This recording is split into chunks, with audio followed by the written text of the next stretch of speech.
Goeiedag vriende, weer eens ou Theo hier, so ek groet elkeen in die wondernaam van ons Here Jesus Christus. Net so 'n bietjie gesels hier so op Moedersdag, oor die woorde van God, oor eer jou vader en jou moeder. Jy sien, ons moet elke dag 'n hart hê van dankbaarheid, 'n hart van liefde en 'n hart van gehoorsaamheid. Nou, liewe broer en suster, voor ons dan enigstens verder gaan, op hierdie Moedersdag wil ek elke moeder geseënde Moedersdag toebid. En natuurlik ook elke vader, alhoewel dit nie Vadersdag is nie, want elke dag behoort Vadersdag en elke dag behoort Moedersdag te wees. Elke dag behoort 'n liefdesdag te wees, 'n familiedag. So wat 'n voorreg om op hierdie spesiale dag saam met die Moedersdag te vier en ook erkenning te gee aan die rol van vaders, want God het gesinne as 'n heilige instelling geskep, waarin elke een van ons 'n unieke rol het. Maar eers kom ons begin hier saam te bid, vriende, dan gaan ons verder gaan. Here God, ons Vader in die hemel, dankie vir die gawe van ons ouers, vir moeders en vaders wat hulle lewens gee vir hulle kinders. Dankie vir die liefde wat ons die voorbeeld gee van hoe ons gesinne lief behoort te hê. O Heilige Gees, lei ons ook dan vandag in woord en waarheid in die woord. Laat die woord in ons harte insink. Bring genesing, bring bemoediging, bring insig. In Jesus naam bid ek dit met danksegging. Amen. Vriende, in Efesiërs 6 vers 1 tot 3 sien ons, is 'n opdrag aan ouers. Kinders, wees julle ouers gehoorsaam in die Here, want dit is reg. Dit gaan hierso oor eer jou ouers. Dit is eintlik 'n opdrag nie aan kinders nie, maar aan ouers nie, maar aan kinders. Hy sê eer jou vader en moeder. Hoekom sê hy dit? Want dit is die eerste gebod met 'n belofte, sodat dit met jou goed mag gaan in die land wat die Here jou God gegee het. Vriende, hierdie opdrag is direk van God af. Dit is nie 'n menslike reël nie, dis iets uitgedink deur 'n mens nie. Dis die enigste gebod in die 10 gebooie wat 'n spesifieke belofte het, sodat dit met jou goed mag gaan in die land wat die Here jou God gegee het. Wanneer ons ouers eer, vriende, nie net gehoorsaam nie, maar eer met respek, met liefde, met waardering, dan sê God, sal jy die vrug daarvan pluk. Maar ook wil ek vir jou vandag vir julle sê, die omgekeerde is ook waar. Wanneer kinders ouers verag en verwaarloos, bring dit pyn, gebrokenheid en selfs oordeel oor hulle lewens. Ek wil vandag vir jou sê dat ouerskap is heilig. God is die eerste Vader en God stel homself in die Bybel bekend as onsse Vader, daar in Matteus 6 vers 9. En Jesus wys vir ons die vaderhart van God, wat liefdevol is, wat geduldig is, wat regverdig is, en so wil hy ook hê ons as ouers moet teenoor ons kinders optree.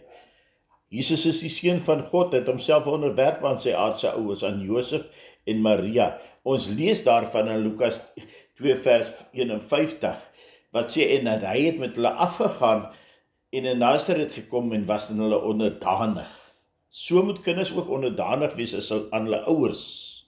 Nou wil ek vandag vir jou sê, as Jesus volmaak en sondeloos sy ouers geëer het, hoeveel te meer moet ons dit nie doen nie. Die Heilige Gees is die een wat ons herinner aan hierdie waarheid en ons leer om in liefde, gehoorsaamheid en vergifnis te leef. Nou vriende en vriendin, die pyn van ongehoorsaamheid lees ons van in Spreuke 30 vers 17, eintlik 'n baie skrikwekkende vers wat lees. Hy sê die oog van die vader spot en die gehoorsaamheid van die moeder verag. Hy sê die wat dit doen sal deur die kraaie van die dal uitgepik en deur die jong arende verslind word. Jy sien, dis 'n beeld van 'n vernietiging, 'n beeld van oordeel. Kinders wat hulle ouers verag, stap op 'n gevaarlike pad, vriend en vriendin. Luister wat hierdie ou man vandag vir julle sê.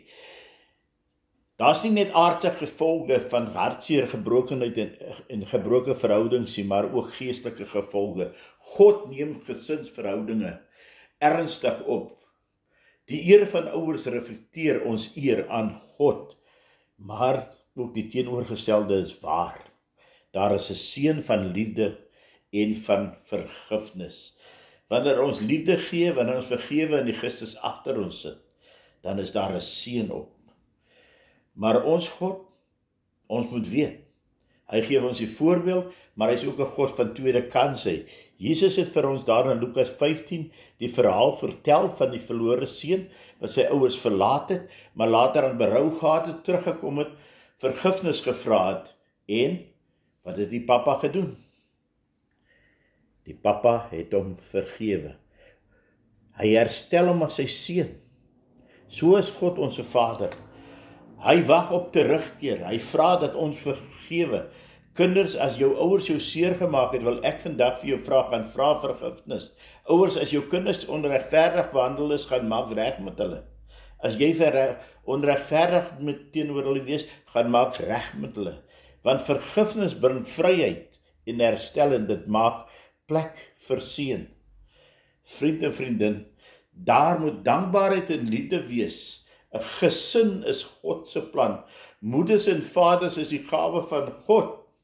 Hoor wat sê die Bybel vir ons in Spreuke 1 vers 8 en 9. My seun, luister na die tug van jou vader. Verwerp nie die onderrig van jou moeder nie, want dit is die lieflike krans vir jou kop en 'n halsnoer vir jou keel. Dankbaarheid, vriende, is 'n sleutel tot 'n vreugdevolle lewe. Sê vandag dankie vir jou ouers. Sê vandag dankie vir jou kinders. Sê dankie vir God. Wees liefdevol teenoor jou ouers, of hulle nou ver of naby is, of hulle lewe of reeds oorlede is. Dra hulle nalatenskap met eer, want jy sien, die wêreld moet sien wie ons is. Want die gesin, die mense kyk na die gesin, word gou geoordeel of veroordeel, want die gesin is mos die beeld van die evangelie. God is ons Vader, Jesus ons verlosser, die Gees is ons leidsman, die gesin wys iets van die hart van die Vader aan die wêreld daar buite. Hy wys vir ons hoe God ons verander, hy wys die Vader se beskerming, die moeder se sorg, die kinders se liefdevolle gehoorsaamheid, en almal saam onder die leiding van die Heilige Gees. Wanneer ons dit leef, wys ons die wêreld iets van wie God is. Ek wil jou vra, vriend en vriendin, dien die Here in opregtheid, dien mekaar. Ek wil vra, kinders, eer julle ouers, nie net op Moedersdag nie, nie net op Vadersdag nie, maar elke dag van jou lewe. Ouers, wys vir jou kinders die vaderhart van God, die moederhart. En ons almal, kom ons leef in vergifnis, in liefde, en in dankbaarheid, en laat vandag 'n dag van herstel wees, van liefde, van eer, van God se seën oor ons gesinne. Ek wil afsluit met 'n kort gebed. Kom ons buig ons hoofde. Vader, baie dankie vir die gawe van ouers. Dankie vir moeders, vir vaders, vir kinders. Dankie vir die volmaakte Vader, wat U is, o God. Dankie, o Heilige Gees, dat U ons lei. Dankie, Jesus Christus, dat U ons gered het. Nou kom ons na U toe en ons vra, vergewe ons as ons mekaar seer gemaak het. Gee ons die vrymoedigheid om vergifnis te vra, vergifnis te bied, vergifnis te ontvang, om die Christus agter ons te sit, om hiervandaan vorentoe te lewe, binne die weë van die Here, met 'n gesindheid van Jesus, om die blomme van liefde aan mekaar te gee, en leer ons om dan met dankbaarheid en liefde te leef. Herstel ons huwelike, herstel ons verhoudings, herstel ons families, bring vergifnis, bring vrede, o God. Ek vra, bring vrede, bring U seën in ons elke een se lewe. Ek vra dit in Jesus naam. Amen. Vriende, vriendin, mag God U seën en ook hierdie woord. Onthou, vriende, môre is vir niemand gewaarborg nie. Spyt kom te laat. Kom ons gee vandag die blomme van liefde aan mekaar. Kom ons eer mekaar. As jy nodig het om te gaan na 'n ouer toe, of na 'n kind toe, gaan maak reg. Na 'n broer of 'n suster, gaan maak reg, want dit is die wil van die Here. Jesus sê, as ons mekaar nie vergewe nie, sal die Vader ons nie vergewe nie.